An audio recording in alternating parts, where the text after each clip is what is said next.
Hello friends, ഞാൻ എൻ്റെ പേരൻ്റെ മുറ്റത്ത് ഇങ്ങനെ ഇരിക്കലാം. അന്നേരം ഉണ്ട് പുറത്ത് നല്ല മഴ പെയ്യുന്നു. അന്നേരം ഒരു മഴ വെള്ളത്തിൽ ഫ്രഷായിട്ട് ഒരു ചായ കുടിക്കണം എന്ന് എനിക്കൊരു ആശ തോന്നി.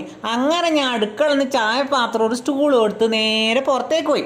റോട്ടുമ്മലെത്തി റോഡിൻ്റെ നടുക്ക് തന്നെ സ്റ്റൂൾ വെച്ച് എൻ്റെ അതിൽ ചായപാത്രവും വെച്ച് മഴ വെള്ളം ചായപാത്രത്തിൽ വീണീ നോക്കി കുറച്ച് ഇങ്ങോട്ട് നിന്ന്. കുറച്ച് കഴിഞ്ഞപ്പം മഴ നിന്ന് പാത്രം എടുത്ത് നോക്കുമ്പോണ്ട് അതിൽ നല്ല ഫ്രഷ് മഴ വെള്ളം. സ്റ്റൂളും കൈമിലെടുത്ത് ഞാൻ നേരെ പെരക്കേക്ക് വന്ന് വാതിൽ തുറന്ന് ഉള്ളിൽ കയറി ഗ്യാസ് കത്തിച്ച് ചായ വെച്ച് അങ്ങനെ ചായ തെളിച്ച് ചായ അരിച്ച് കുടിക്കാൻ നോക്കുമ്പോ എവിടെയും ഗ്ലാസ് കാണുന്നില്ല. അടുക്കള തട്ടിമ്മലും അടുക്കള സ്റ്റാൻഡുമ്മലും വർക്കേരിയിലെ സ്റ്റാൻഡുമ്മലും എല്ലാം പേർതി എവിടെയും കാണുന്നില്ല. ഞാൻ എനിക്ക് ഒരു കോപ്പി എടുത്ത് അതിൽ ചായ ഒഴിച്ച് ആ ചായ ഞാൻ കുടിച്ച് എനിക്ക് കുളിക്കാൻ വേണ്ടി അൾമാറ തുറന്ന് ഡ്രസ്സ് വലിക്കുമ്പോണ്ട് അൾമാറൻ്റെ ഉള്ളിൽ ഗ്ലാസ്. ദേഷ്യം പിടിച്ച് ഞാൻ ഗ്ലാസ് എടുത്ത് പുറത്തേക്ക് വലിച്ചാടി കസാറമ്മിൽ വന്നിരുന്ന്.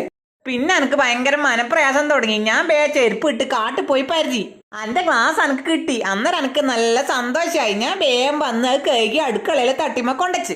ഉമ്മ അന്നേരം പറഞ്ഞ് തെറ്റ് പറ്റാത്ത മനുഷ്യന്മാരില്ല, തെറ്റ് പറ്റിയാൽ അത് തിരുത്തുന്നതാണ് നല്ല മനുഷ്യൻ. അപ്പൊ നിങ്ങളും അങ്ങനത്തെ നല്ല മനുഷ്യന്മാരാവണം കേട്ടാ. വീഡിയോ ഇഷ്ടപ്പെട്ടാ സപ്പോർട്ട് ചെയ്യാൻ മറക്കല്ല കേട്ടാ.